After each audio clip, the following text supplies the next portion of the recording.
remerciant le président Dominique Biot de m'avoir invité à cette Assemblée Générale, en saluant Madame le maire de Péménade et ses adjoints et le conseiller général Jean-Marc Delia, dire deux petites observations, d'abord d'ordre général, et puis rentrer un petit peu dans le plus de détail après.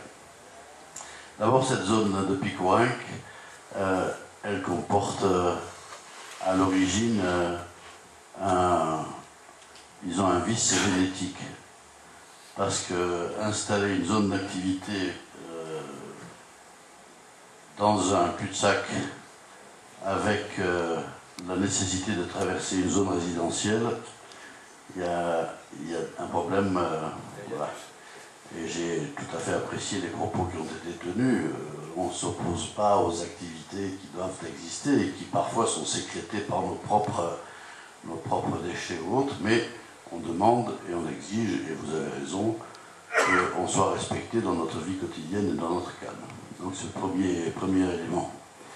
Le deuxième élément d'ordre général que je voulais dire et que j'apprécie aussi, c'est que quand une association se donne un objet clair et que cet objet est légitime, il attire, et même si c'est difficile, même si ce sont des dossiers compliqués, il fait adhérer les pouvoirs publics, quelle que soit leur tendance. Parce qu'il y a une forme, ne prenez pas mal le mot que je vais utiliser, mais dans ces circonstances-là, il y a une forme de compassion des pouvoirs publics globale pour, entre guillemets, la souffrance que les gens subissent tous les jours.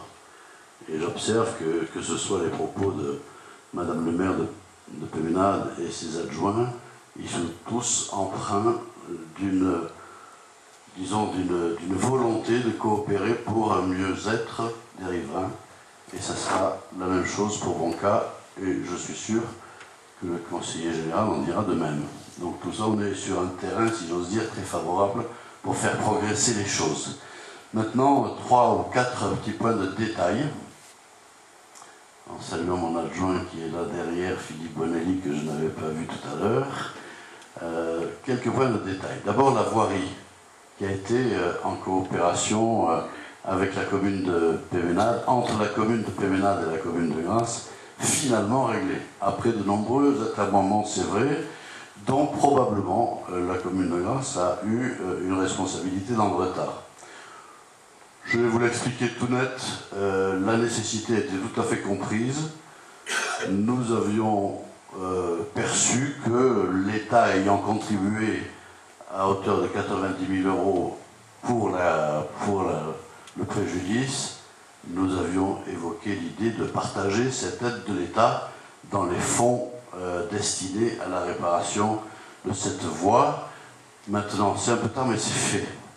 Et c'est très bien, et j'en suis très heureux, et effectivement, j'avais donné le petit coup nécessaire pour que cela se passe.